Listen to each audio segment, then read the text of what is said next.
GST में एक बड़ा मुद्दा है प्रमोशनल आइटम्स पर इनपुट टैक्स क्रेडिट की अवेलेबिलिटी को लेकर।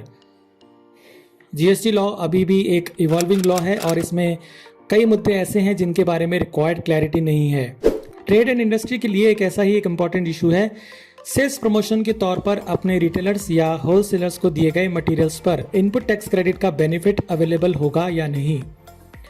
इसी से जुड़ा मुद्दा है टारगेट अचीवमेंट स्कीम्स के तहत रिटेलर्स फ्रेंचाइजीज को दिए जाने वाले गिफ्ट आइटम्स पर अवेलेबिलिटी ऑफ आईटीसी की।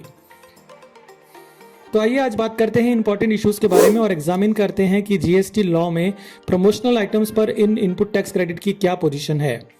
अगर आप ट्रेड और इंडस्ट्री से संबंध रखते हैं तो इस वीडियो को अंत तक देखना ना भूलें, क्योंकि इस वीडियो में शेयर की जा रही है एक बेहद इंपॉर्टेंट जानकारी जो आपके बिजनेस से जुड़ी हुई है। जीएसटी लॉ में सेक्शन 17(5) ब्लॉक क्रेडिट के नेम से जाना जाता है। इस सेक्शन में प्रिस्क्राइब सिचुएशंस में आईटीसी को रेस्ट्रिक्ट किया गया है। सेक्शन 17(5) के सब क्लॉज एच के अंतर्गत items disposed of as gifts और फ्री सैंपल्स पर इनपुट टैक्स क्रेडिट अवेलेबल नहीं है। मतलब साफ है कि जो items as a gift dispose of किए जाते हैं उन पर आईटीसी का बेनिफिट अवेलेबल नहीं होगा। अब देखना यह है कि क्या प्रमोशनल आइटम्स या टारगेट अचीवमेंट स्कीम्स के अंतर्गत रिटेलर्स आदि को इंसेंटिवाइज करने के उद्देश्य से प्रोवाइड किए गए गिफ्ट आइटम्स को भी सेक्शन 17(5) के तहत रेस्ट्रिक्टेड माना जा सकता है या नहीं। क्या ये आइटम्स गिफ्ट की परिधि में काउंट किए जाएंगे? इस संबंध में आगे बढ़ने से पहले आपको बता दूं कि सेक्शन 17(5) में रेस्ट्रिक्शन केवल गुड्स के केस में एप्लीकेबल होगा, सर्विसेज के केस में नहीं। तो यदि आप अपने रिटेलर्स या फ्रेंचाइजीज को टारगेट अचीवमेंट्स इंसेंटिव के तौर पर ऑल एक्सपेंसेस पेड डोमेस्टिक या ओवरसीज ट्रिप का बेनिफिट प्रोवाइड करते हैं तो इस पर आईटीसी क्लेम की जा सकेगी।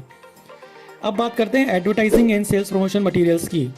ट्रेड एंड इंडस्ट्री में एक नॉर्मल प्रैक्टिस है कि फ्रेंचाइजीज या डिस्ट्रीब्यूटर अपॉइंट करने के लिए जनरली एक कॉन्ट्रैक्चुअल एग्रीमेंट किया जाता है और उस कॉन्ट्रैक्चुअल एग्रीमेंट के अंतर्गत कंपनी अपने डिस्ट्रीब्यूटर या फ्रेंचाइजी को प्रमोशनल मटेरियल जैसे hoardings, pamphlets, display boards, placards आदि फ्री ऑफ कॉस्ट प्रोवाइड करते हैं। इन आइटम्स का मुख्य उद्देश्य ब्रांड प्रमोशन करना होता है। अब सवाल ये उठता है कि क्या कंपनी ऐसे आइटम्स पर इनपुट टैक्स क्रेडिट अवेल कर सकती है या फिर ये आइटम्स सेक्शन 17(5) के अंतर्गत गिफ्ट माने जाएंगे और इन पर आईटीसी का क्लेम अवेलेबल नहीं होगा। इस संबंध में अब तक मैक्सिमम जूरिस्प्रूडेंस AAR और AAR के लेवल पर ही हुई है और आप जानते होंगे कि AAR का डिसीजन सिर्फ एप्लीकेंट पर ही एप्लीकेबल होता है और ये देखा गया है कि AAR द्वारा मोस्ट ऑफ द रूलिंग्स में सेक्शन 17(5) का लिटरल इंटरप्रिटेशन करते हुए इन आइटम्स पर आईटीसी को अलाउ नहीं किया गया। AAR और AAR की इन रूलिंग्स के बारे में मेरा ओपिनियन ये है कि चूंकि इन रूलिंग्स का एप्लीकेशन केवल संबंधित एप्लीकेंट तक ही सीमित है, इन रूलिंग्स के बेस पर कोई जजमेंट निश्चित तौर पर निकालना मुश्किल है और वैसे भी इन रूलिंग्स में सेक्शन 17(5) को लिटरली इंटरप्रेट किया गया है without going into the facts and circumstances of the case.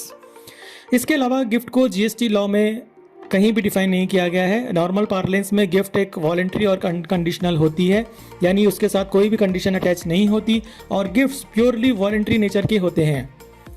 अब जहां तक प्योरली प्रमोशनल आइटम्स का सवाल है, मेरे ओपिनियन में इन आइटम्स पर आईटीसी रेस्ट्रिक्ट नहीं होनी चाहिए। इन आइटम्स पर आईटीसी ब्लॉक किए जाने पर मेरा ओपिनियन में ये आर्ग्यूमेंट दिए जा सकते हैं। Number 1, these items are not meant for any personal consumption of the recipient।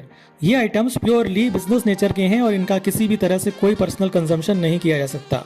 Number 2, in items को ब्रांड प्रमोशन के लिए as per contractual agreement provide किया जाता है, अतः इन आइटम्स को सेक्शन 17(5) के अंतर्गत गिफ्ट से जोड़कर देखा जाना सही नहीं होगा।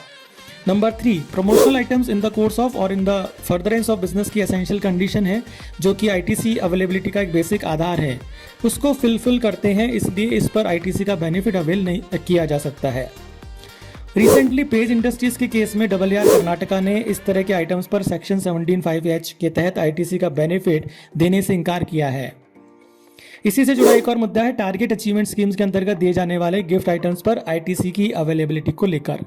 कॉमन ट्रेड पार्लेंस में एक स्पेसिफाइड सेल्स टारगेट अचीव करने पर या बल्क में क्वांटिटी परचेज करने पर रिटेलर या फ्रेंचाइजी को इंसेंटिव के तौर पर कुछ items free of cost offer किए जाते हैं, जैसे कि mobile, watch, gold coin etcetera. अब सवाल ये है कि क्या इन आइटम्स पर आईटीसी अवेल की जा सकती है।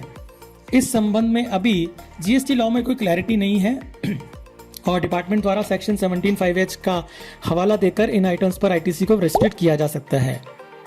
इन मामलों में मेरा ओपिनियन ये है कि सेल्स इंसेंटिव के तौर पर दिए जाने वाले आइटम्स टारगेट बेस्ड होते हैं और इस लिहाज से ये आइटम्स कंडीशनल हैं, ना कि वॉलंटरी।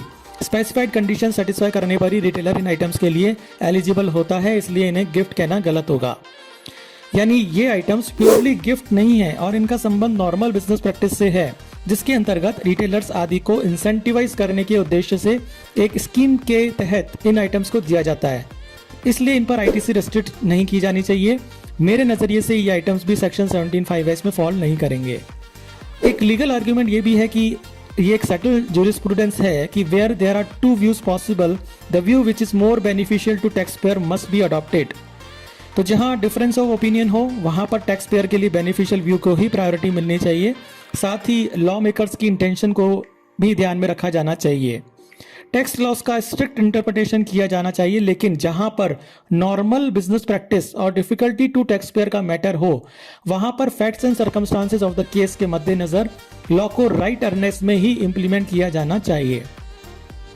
नॉर्मल ट्रेड प्रैक्टिस में ये भी देखा गया है कि न्यू ईयर या फेस्टिवल्स जैसे दिवाली, क्रिसमस आदि के अवसर पर अपने कस्टमर्स या रिटेलर्स आदि को कैलेंडर, डायरी, पेन आदि गिफ्ट किया जाता है। इन आइटम्स पर सेक्शन 17(5)(h) अनडिस्प्यूटेबली अप्लाई होगा और इनके संबंध में आईटीसी का बेनिफिट अलाउ नहीं होगा। इस संबंध में अपने वैल्यूएबल विचार मुझे कमेंट बॉक्स में कमेंट करके बताएं कि प्रमोशनल मटेरियल पर आईटीसी की अवेलेबिलिटी को लेकर आपकी क्या राय है। टैक्सेशन से जुड़ी ऐसी ही अपडेट्स और डिस्कशंस के लिए देखते रहिए द टैक्स एक्सप्रेस चैनल और चैनल को सब्सक्राइब करके बेल आइकन प्रेस करना ना भूलें। धन्यवाद।